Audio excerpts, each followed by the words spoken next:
Bonjour à tous. Dans le module d'aujourd'hui, nous allons discuter des ponceaux. Un ponceau est une structure qui forme une ouverture à travers le sol.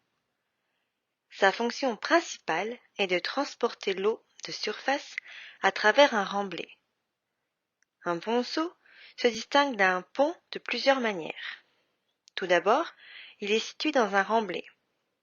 Ensuite, son périmètre est composé d'un matériau structurel continu. Les ponceaux se composent de structures à pied fermé ou fonds structurels et de structures à pied ouvert, soit un fond formé par la roche, le sol ou soit un canal d'un cours d'eau. Un ponceau est un canal couvert d'une longueur relativement courte conçu pour faire passer l'eau à travers un remblai, par exemple une autoroute. Dans cette section, nous verrons plus en détail les ponceaux et leur fonctionnement, la classification des écoulements, le débit dans les ponceaux, le design de ponceaux et le design pour la vie aquatique. Pour introduire ce cours, voyons ensemble une courte vidéo. Sans ponceau pour aider l'écoulement de l'eau, il y aurait beaucoup de routes qui seraient emportées. Dans le cas d'un effondrement de ponceau, l'eau s'infiltre dans le sol environnant et sature la base de la route. Cela peut créer un trou assez large et assez profond pour avaler une voiture. Un ponceau est un passage de conduite sous un remblai, comme une route, un chemin de fer, etc. C'est utilisé pour faire passer une rivière, un ruisseau, un cours d'eau ou simplement pour drainer l'eau provenant des précipitations. L'écoulement dans le ponceau peut être à surface libre lorsque le ponceau est partiellement plein ou bien sous pression lorsqu'il est complètement plein. Le type d'écoulement sera déterminé en fonction de la profondeur des écoulements en amont et en aval. Définissons ensemble quelques nouvelles variables et terminaisons que nous allons utiliser dans ce module. La profondeur de l'eau en amont du ponceau sera HW pour Headwater. La profondeur d'eau en aval du ponceau sera TW pour Tailwater. La hauteur ou le diamètre du ponceau seront identifiés par la lettre majuscule D. Ce seront donc HW et TW qui détermineront l'écoulement dans le ponceau. Si HW est supérieur à 1,2 D, on dira que l'entrée du ponceau est submergée. Mais si TW est supérieur à D, on dira que la sortie du ponceau est submergée. Pour les ponceaux dont l'entrée est submergée, nous pouvons avoir un écoulement contrôlé par l'entrée ou par la sortie. Lorsqu'on dit que l'écoulement est contrôlé par l'entrée, c'est que les caractéristiques de l'entrée, et donc la profondeur à l'entrée HW, contrôlent le débit. Si l'entrée est submergée, il faut utiliser l'équation de l'orifice, sinon on utilise l'équation du déversoir.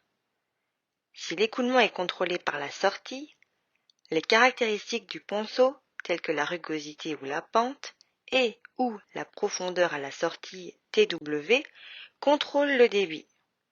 Dans ce cas, nous allons plutôt utiliser l'équation de l'énergie afin d'estimer le débit d'écoulement. Lorsqu'il y a contrôle à l'entrée, nous utilisons l'équation de l'orifice pour déterminer le débit tel qu'illustré ici.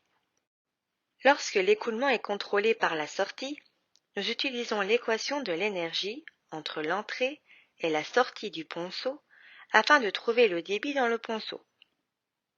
Les deux profondeurs sont prises comme étant HW et TW. Les termes de perte de charge, de vitesse et d'élévation sont définis ci-contre. Notons que les pertes par frottement sont calculées en fonction du matériel et donc du coefficient de Manning, et de la forme du ponçon et donc de son rayon hydraulique. Voici le résultat de l'équation si on rassemble tous les termes pour former une seule équation générale. Notez que même si l'écoulement est contrôlé par la sortie, les conditions à l'entrée et les caractéristiques à l'intérieur du ponceau demeurent importantes dans le calcul du débit qui traverse le ponceau. Voici un bref résumé des 3 cas que nous venons de discuter. Pour un contrôle par l'entrée, nous utilisons l'équation de l'orifice lorsque l'entrée est submergée et celle du déversoir lorsqu'elle ne l'est pas. Dans le cas d'un contrôle par la sortie, nous utilisons l'équation de l'énergie. Pour ce qui est des ponceaux, on doit vérifier quelques conditions. Ce sont elles qui vont dicter l'écoulement. On a soit un contrôle par l'entrée, soit un contrôle par la sortie. Le plus petit des 2 débits calculés sera le débit actuel dans le ponceau. Lorsque l'on va faire la conception du ponceau, pour un débit donné, le plus gros dé calculé sera la grosseur requise pour la construction. Voyons un exemple qui illustrera ces concepts de façon plus claire. Un ponceau circulaire de 15 mètres de longueur et de 0,45 m de diamètre est installé sur une pente de S0 égale 0,01. Le coefficient de Manning est de N égale 0,15 en acier. Le design du ponceau est fait selon des conditions de crue, où HW est égal à 1,5 m et où TW est égal à 0,75 m. Calculer la capacité de débit du ponceau. Ici, il faut assumer que KL est égal à 0,5 et que CD est égal à 0,65. Notez ici que le rayon hydraulique pour une section circulaire est égal au quart du diamètre de la section. De plus, nous pouvons facilement transformer le terme de charge de vitesse et l'exprimer en fonction du débit, qui sera ici notre inconnu. Voici le résumé des caractéristiques du ponceau.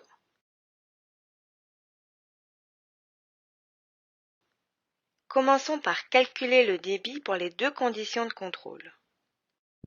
Si le contrôle se fait à l'entrée, nous devons savoir si l'entrée est submergée ou non.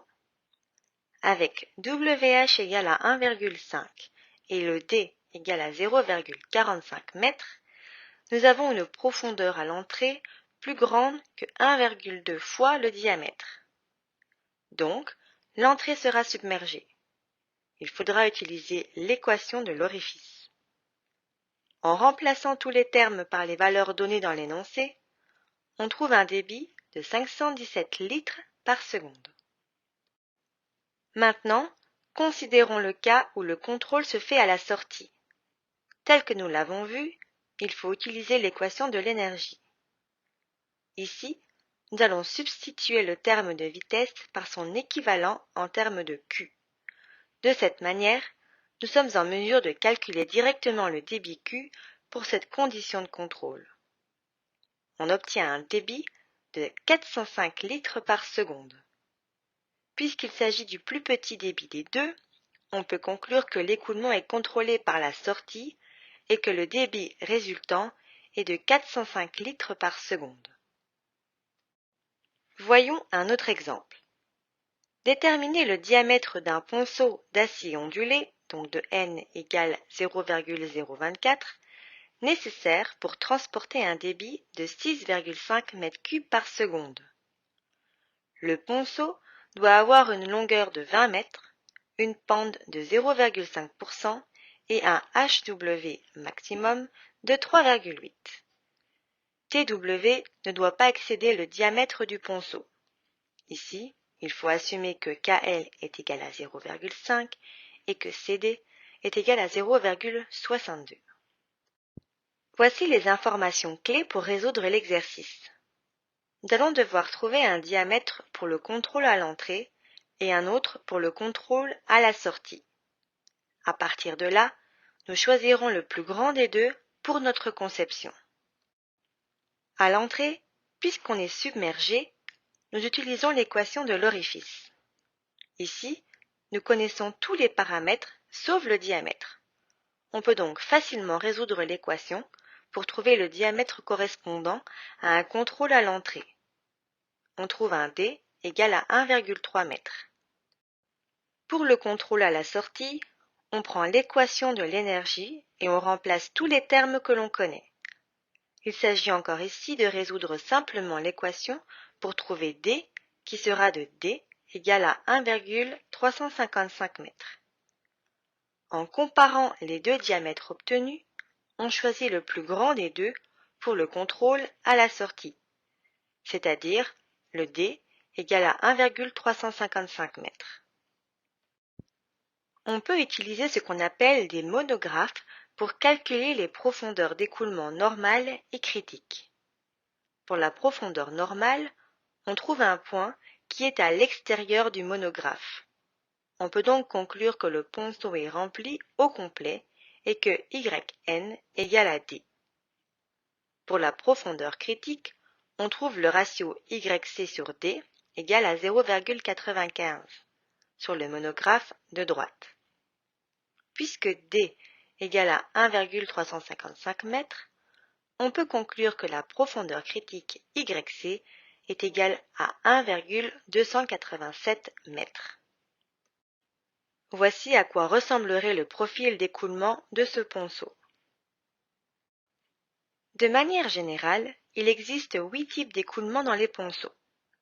Ils se divisent en deux grands groupes. Le groupe 1 est pour une entrée submergée et le groupe 2 pour une entrée non submergée. Ils seront numérotés de 1.1 à 2.4. Dans cette notation, le premier chiffre indique le numéro du groupe, 1 pour submergé et 2 pour non submergé, et le deuxième chiffre nous donne le type. Il y aura 4 types d'écoulement pour chaque groupe. Nous allons voir les 8 types d'écoulement en détail dans les prochaines diapositives. Débutons par le groupe 1, donc lorsque l'entrée est submergée. Le premier cas est un contrôle par l'entrée, où on emploie l'équation de l'orifice. Ici, nous avons un écoulement normal dans la conduite, et la profondeur en aval est inférieure à la hauteur du ponceau. Le cas 2.2 est un contrôle par la sortie. Nous aurons ici un écoulement critique à la sortie du ponceau, car on passera d'un régime sous-critique à un régime supercritique. Ici aussi, la profondeur en aval sera inférieure à la hauteur D du ponceau. Dans le cas 1.3, nous avons encore une fois un contrôle à la sortie. Ici, le niveau en aval est supérieur à la hauteur du ponceau. Dans ce type d'écoulement, nous utiliserons l'équation de l'énergie pour estimer le débit. Pour le cas 1.4, nous revenons à un cas de contrôle à l'entrée avec donc une entrée submergée. Ici, il faudra utiliser l'équation de l'orifice. Dans ce cas, le niveau d'écoulement en aval sera supérieur à la hauteur du ponceau D suite à un ressaut hydraulique à la sortie, comme illustré sur la figure. Passons maintenant au groupe 2, c'est-à-dire les cas où l'entrée n'est pas submergée. Dans le cas 2.1, l'écoulement est contrôlé par la sortie. On aura dès lors un écoulement critique à la sortie du ponceau en passant d'un régime sous-critique à un régime supercritique. Il s'agit d'un écoulement à surface libre en pente douce. Nous aurons un régime sous-critique à l'intérieur du ponceau. En outre, la profondeur en aval sera inférieure à la hauteur D du ponceau. Le cas 2.2 est fort semblable au cas précédent, sauf qu'ici, l'écoulement demeure sous-critique même en aval du ponceau. La seule différence est qu'on ne passera pas à un écoulement supercritique au bout du ponceau. La profondeur à la sortie du ponceau se situera donc entre la profondeur critique et la hauteur du ponceau. Ce type d'écoulement arrive seulement pour des pentes douces. Pour le cas 2.3, nous avons le cas d'une pente abrupte le long d'un ponceau. L'écoulement sera alors supercritique. Ce type de ponceau peut être très utile pour transporter des débits très élevés, mais le ressaut hydraulique qui se crée en aval, lorsque la pente devient plus douce, aura tendance à créer de l'érosion. Finalement, Le cas 2.4 est similaire, sauf qu'ici, le ressaut se forme à l'intérieur du ponceau. Cela arrive car la profondeur à la sortie TW est plus élevée que la hauteur du ponceau D. Cela fait en sorte de pousser le ressaut vers l'amont. Voici la procédure générale pour faire la conception d'un ponceau. La conception des ponceaux consiste à déterminer le diamètre de la conduite et voire même sa longueur et sa pente. Normalement, le type d'écoulement pour un certain débit n'est pas connu a priori. Il est contrôlé par l'entrée ou par la sortie. On calcule le diamètre pour chaque possibilité et la plus grande grosseur est retenue pour la conception. Ensuite, on identifie le type d'écoulement. Si le diamètre et les surfaces d'élévation HW et TW sont donnés, il faut calculer le débit. Le plus petit débit des deux possibilités est retenu. Voici un algorithme plus détaillé pour faire la conception d'un ponceau. Pour débuter, on assume le cas 1.3, c'est-à-dire le cas où l'entrée et la sortie sont toutes les deux submergées. On trouve le diamètre à l'aide de l'équation de l'énergie selon le débit et les profondeurs d'eau connues et on utilise pour vérifier si on se trouve bien dans les conditions du cas 1.3. Si ce n'est pas le cas, on pose l'hypothèse d'un contrôle à l'entrée, soit les cas 1.1, 1.4, 2.3 ou 2.4. Encore une fois, on calcule le diamètre à l'aide du débit et des profondeurs connues selon le cas qui est assumé. Par la suite, on assume un contrôle à la sortie, donc les cas 1.2, 2.1 et 2.2. Et on calcule le diamètre en utilisant l'équation de l'énergie comme vu dans les diapositives précédentes. En fin de course, le diamètre à retenir pour la conception sera le plus grand parmi ceux qui auront été calculés. Il existe plusieurs sources en ligne que vous pouvez utiliser pour la conception d'un ponceau. Vous avez un exemple ici. En saisissant les données et en cliquant sur « Calculer », on obtient très facilement les données pour la conception, y compris la profondeur critique, la profondeur normale et le diamètre du ponceau. Lors de la conception de ponceaux, il est important de tenir compte de certains facteurs supplémentaires, dont la biodiversité. Par exemple, les ponceaux peuvent agir comme une barrière au passage et à la migration de certains poissons. Ils peuvent également affecter le fret et l'utilisation des habitats au sein du système fluvial, notamment en raison de la vitesse de l'eau traversant les ponceaux et en raison de la sortie pouvant être surélevée par rapport à la profondeur en aval du ponceau. Le but de l'ingénierie hydraulique est de concevoir des structures pour détourner ou éliminer l'eau de la chaussée et ou de la faire passer sous la chaussée. La conception d'une structure hydraulique nécessite de bien connaître la quantité d'eau associée à la tempête de conception et de calculer la vitesse, la profondeur et le type d'écoulement qui doivent être pris en compte pour la conception. Vous pouvez trouver de nombreux logiciels intéressants sur Internet. Voici un exemple de logiciel qui peut vous être utile. Vous pouvez également y trouver des informations supplémentaires pour la conception hydraulique d'infrastructures. Cela peut être intéressant pour vos futures carrières. Voici ce qui termine notre module 15. Merci à tous et bon travail!